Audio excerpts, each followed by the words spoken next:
ओल्टू की दूसरी दुल्हन निकली खुफिया जासूस। अहाना और पारो की हुई जीत। बड़े घर की छोटी बहू के आने वाले एपिसोड में रिश्तों की डोर और धोखे की साजिशें एक साथ उलझती हुई नजर आएंगी। कहानी की शुरुआत होती है उस तनावपूर्ण रात से जब पोल्टू की नई दुल्हन पूजा घर के माहौल को अपने नखरों और अजीबोगरीब हरकतों से कंट्रोल करने की कोशिश कर रही होती है। लेकिन घर की बड़ी बहू अहाना, जिसकी आंखें हमेशा से ही तेज रही है, को पूजा की हर बात में कोई ना कोई झोल नजर आ रहा है। अहाना को यकीन है कि पूजा वैसी नहीं है जैसी वो खुद को दिखा रही है। पूजा का वो घूंघट डालना, पुलिस के सामने अचानक भोजपुरी बोलना और कंप्यूटर के नाम पर बीमारी का बहाना बनाना अहाना को ये समझने पर मजबूर कर देता है कि यह कोई मामूली लड़की नहीं, बल्कि किसी बड़े मकसद से इस घर में दाखिल हुई है। अहाना ने चुपके से पूजा का पीछा करना शुरू किया और उसकी बातचीत को रिकॉर्ड करने की ठानी।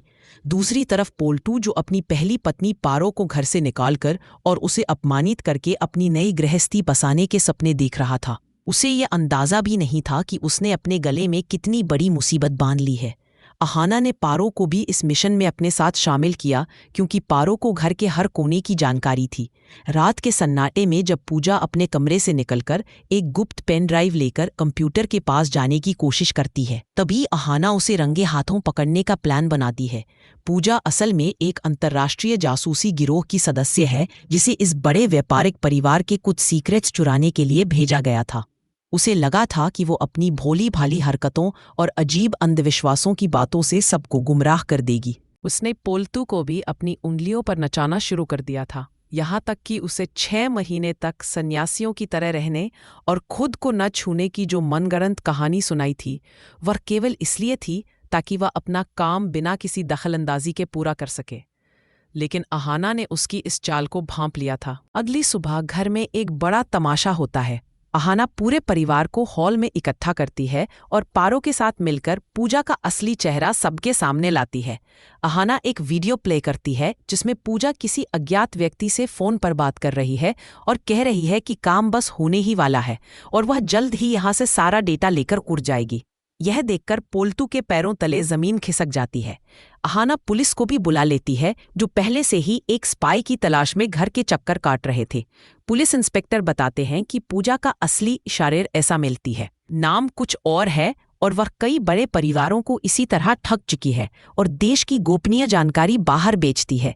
जब पूजा पकड़ी जाती है तो वह अपना असली रूप दिखाती है और कहती है कि पोल्टू जैसे लालची और खुदगर्ज इंसान को बेवकूफ बनाना सबसे आसान काम था। पुलिस पूजा को गिरफ्तार कर ले जाती है और घर में सन्नाटा छा जाता है। अब पोल्टू की आंखों पर चढ़ी पत्ती उतर चुकी होती है।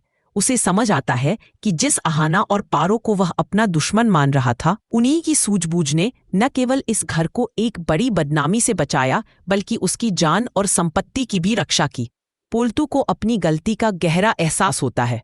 वह उस पारो की तरफ देखता है जिसकी ममता और वफादारी का उसने हमेशा अपमान किया था। पोल्टू सबके सामने घुटनों पर बैठकर पारो के हाथ थाम लेता है और फूट फूट कर रोने लगता है। वह कहता है कि वह अपनी पहली पत्नी की अहमियत को नहीं समझ पाया और एक बाहरी दिखावे वाली औरत के चक्कर में अपने ही घर को बर्बाद करने चला था। पोल्टू की माँ और परिवार के अन्य सदस्य भी अहाना की बहादुरी की तारीफ करते हैं कि कैसे उसने एक जासूस को पहचानकर उसे सलाखों के पीछे पहुंचाया। पारो, जो अब तक खामोश थी, उसकी आंखों में आंसू आ जाते हैं। वह पोल्टू को माफ तो कर देती है, लेकिन ये भी साफ कर देती है कि विश्वास की जो डोर टूटी है उसे जुड़ने में वक्त लगेगा। अहाना इस जीत को पारो की जीत बताती है और कहती है कि सच्चाई को आप कुछ समय के लिए दबा सकते हैं, लेकिन उसे हरा नहीं सकते। बड़े घर की छोटी बहू में ये मोड़ दर्शकों को ये संदेश देता है कि लालच और बेवफाई का अंजाम हमेशा बुरा होता है। घर का माहौल अब धीरे धीरे बदलने लगता है। अहाना ने यह साबित कर दिया कि एक घर की बहू सिर्फ चूल्हा चौका संभालने के लिए नहीं होती, बल्कि वह मुसीबत आने पर घर की रक्षा करने वाली दुर्गा भी बन सकती है। पोल्टू अब बदल चुका है। वह अपनी पुरानी गलतियों को सुधारने के लिए पारो का ख्याल रखने लगता है और अहाना की सलाह को सम्मान देता है। इधर पारो और अहाना के बीच की बॉन्डिंग और भी मजबूत हो जाती है। वे दोनों मिलकर घर की हर नकारात्मक शक्ति को बाहर निकालने का संकल्प लेती हैं। पूजा की गिरफ्तारी और उसकी जासूस होने के खुलासे के बाद घर में पहली कड़वाहट अभी कम भी नहीं हुई थी कि एक नई चुनौती अहाना और पारो के सामने आकर खड़ी हो जाती है। पुलिस पूजा को ले जा चुकी है, लेकिन जाते जाते पूजा ने अहाना के कान में एक ऐसी बात कह दी थी जिसने अहाना की रातों की नींद उड़ा दी है। पूजा ने कहा था कि वह इस घर में अकेली नहीं थी, बल्कि घर के ही किसी सदस्य ने उसे अंदर आने का रास्ता दिखाया था। अहाना अब इस गहरी साजिश की तह तक जाने का फैसला करती है। दूसरी तरफ पोल्टू पूरी तरह से टूट चुका है। वह पारो से नजरें मिलाने के काबिल नहीं बचा है और खुद को एक कमरे में बंद कर लेता है। पारो, जिसका दिल अभी भी अपने पति के लिए धड़कता है, अहाना के मना करने के बावजूद पोल्टू के पास जाती है और उसे समझाती है कि बीता हुआ कल बदला नहीं जा सकता, लेकिन आने वाले कल को सुधारा जा सकता है। इसी बीच घर में एक वसीयत का मुद्दा गरमाने लगता है। पोल्टू की माँ, जो अब तक खामोश थी, अचानक यह घोषणा करती है कि इस धोखे के बाद वह घर की सारी जिम्मेदारी और जायदाद का एक बड़ा हिस्सा अहाना के नाम करना चाहती है, क्योंकि उसी ने घर की लाज बचाई है। यह सुनकर घर के कुछ अन्य सदस्य, जो अब तक पर्दे के पीछे रहकर तमाशा देख रहे थे, तिलमिला उठते हैं। विशेष रूप से आकाश, जो हमेशा से खुद को पोल्टू से बेहतर समझता था, अब अहाना और पारो के खिलाफ एक नई चाल चलने की योजना बनाता है। अहाना को शक होने लगता है कि शायद आकाश ही वह शख्स था जिसने पूजा जैसी खतरनाक जासूस को घर के अंदर एंट्री दिलाने में मदद की थी, ताकि वह पोल्टू को बर्बाद कर सके और पूरी जायदाद पर कब्जा कर सके। अहाना ने अब ठान लिया है कि वह घर के इस विभीषण का पर्दाफाश करके ही दम लेगी। अगले दिन अहाना और पारो मिलकर घर में एक गुप्त तलाशी अभियान चलाती है। उन्हें पूजा के पुराने सामान से एक ऐसी डायरी मिलती है जिसमें कुछ कोड वर्ड्स लिखे होते हैं।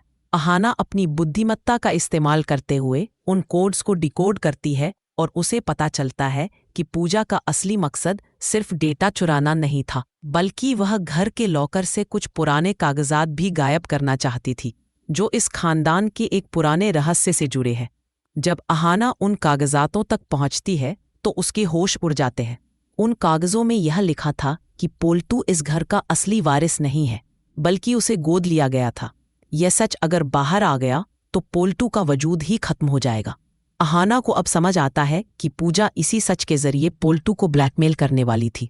इधर पारो पोल्टू को धीरे धीरे मुख्य धारा में वापस लाने की कोशिश कर रही है। वह उसे रसोई में ले जाती है और उसकी पसंद का खाना बनाती है, जैसा वह पहले बनाया करती थी। पोल्टू की आंखों में पश्चाताप के आंसू थमने का नाम नहीं ले रहे। वह पारो के पैरों में गिरकर फिर से माफी मांगता है और कहता है कि वह इस घर और पारो के प्यार के लायक नहीं है। तभी अहाना वहां पहुंचती है और सबको हॉल में बुलाती है। वह वसीयत के उन पुराने कागजों को सबके सामने रखती है, लेकिन वह पूरा सच नहीं बताती। वह केवल इतना कहती है कि कुछ लोग इस घर को तोड़ने की कोशिश कर रहे थे और उनके पास हमारे परिवार के खिलाफ कुछ झूठे सबूत थे। अहाना उन कागजों को सबके सामने जला देती है ताकि पोल्टू का सम्मान बचा रहे और घर की शांति बनी रहे। अहाना का यह त्याग देखकर पोल्टू की माँ की आंखों में उसके लिए सम्मान और बढ़ जाता है। लेकिन कहानी यहाँ खत्म नहीं होती। एपिसोड के अंत में एक धमाकेदार सीन आता है जहां आकाश फोन पर किसी से बात कर रहा होता है और कहता है कि अहाना ने भले ही कागज जला दिए हों, लेकिन असली सबूत अभी भी मेरे पास सुरक्षित है। अहाना पीछे खड़ी उसकी सारी बातें सुन लेती है। वह आकाश के सामने आती है और उसे चुनौती देती है कि अब इस घर की छोटी बहू जाग चुकी है और वह किसी भी कीमत पर इस परिवार को बिखरने नहीं देगी। पारो भी अहाना के कंधे से कंधा मिलाकर खड़ी हो जाती है। अब दर्शकों को अगले हफ्ते ये देखने को मिलेगा कि कैसे अहाना और आरो मिलकर आकाश के इस नए षड्यंत्र को नाकाम करती है और क्या पोल्टू अपनी खोई हुई गरिमा वापस पा सकेगा। क्या पारो और पोल्टू का रिश्ता फिर से पहले जैसा मधुर हो पाएगा या फिर कोई नया तूफान इस घर की खुशियों को निगल जाएगा। बड़े घर की छोटी बहू का अगला अध्याय इन्हीं सवालों के जवाब और रोमांचक मोड़ के साथ आगे बढ़ेगा। आज के एपिसोड में बस इतना ही। कमेंट में बताइए ये स्टोरी कैसा लगा।